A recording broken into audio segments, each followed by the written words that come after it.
L'histoire vraie ou pas de Pierre Bellemare. Cet événement commence en août 1944, qui est le mois et l'année parmi les plus importantes de ma vie, puisque c'est le moment où l'armée Leclerc rentre à Paris et va nous libérer de l'occupation allemande. Voilà, donc c'est un moment extraordinaire pour nous.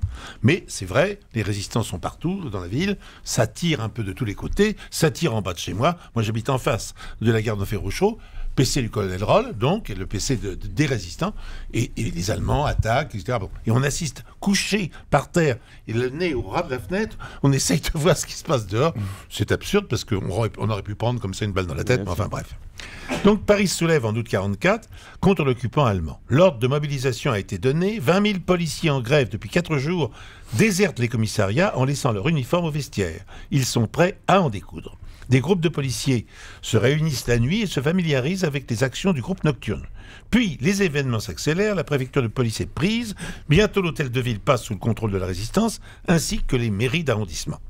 Le 19 août, au matin, un jeune policier breton, Armand Baquet, quitte l'hôtel dans lequel il s'était caché et se rend rue de Grenelle, muni de son pistolet, pour rejoindre un groupe de combattants.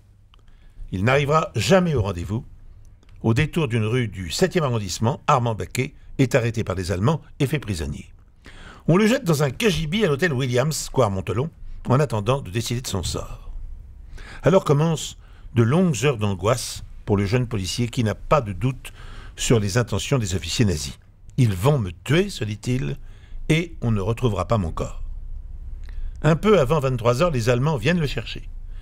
Ils l'emmènent sur les quais de la Seine, sous le pont de la Concorde, avec un autre policier, Maurice Guinozot, arrêté lui aussi le matin même. Ils sont placés contre un mur. Les balles fusent. L'agent Guinozot est tué sur le coup. Baquet, touché par 14 balles, notamment à la jambe droite, au genou, à la cuisse, au col du fémur, au poumon gauche, et lui laissé pour mort, son corps gisant au sol. Pourtant, Armand Baquet n'est pas mort. Incapable de bouger, il reprend conscience de la nuit par moments avant de retomber dans le coma.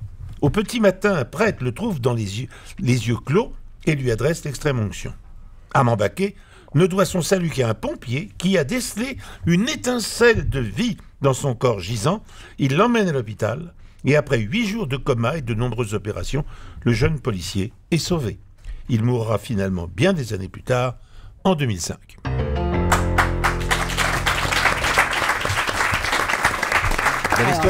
Très belle histoire, Pierre. Alors, est-ce qu'on y croit à cette histoire, Thomas Hervé? On a envie d'y croire, mais on se dit que comme c'est des militaires, normalement le militaire sait qu'il est là pour tuer, et donc il doit coller à un moment donné une balle qui va tuer, donc une balle soit du côté du visage, etc. Là, vous avez dit la jambe, la cuisse, enfin visiblement ils ont visé en bas, quoi. Ouais, bah alors là, le problème c'est qu'il n'y aurait pas d'histoire du tout. Hein, donc, non, mais du coup, moi je dis faux. Ah ouais. Camille Combal. Bah moi j'ai vu Il faut sauver le soldat Ryan et il ne lui met pas une balle dans la tête, je suis désolé. Donc moi je crois complètement en Pierre, puis croire en Pierre c'est croire en la France. Oh, c'est beau. Merci. Mais évidemment. Nous allons tous chanter la Marseillaise.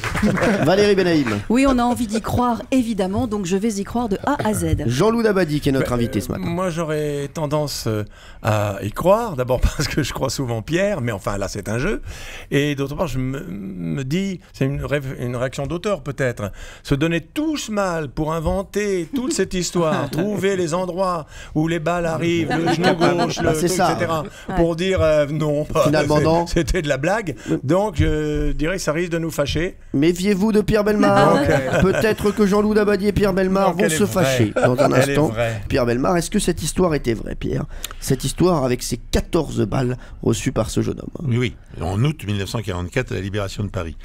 Eh bien, je n'ai rien déformé, l'histoire est intégralement vraie. On était sûr. Voilà, on était sûr. Et Jean-Loup Dabadi avait vu juste.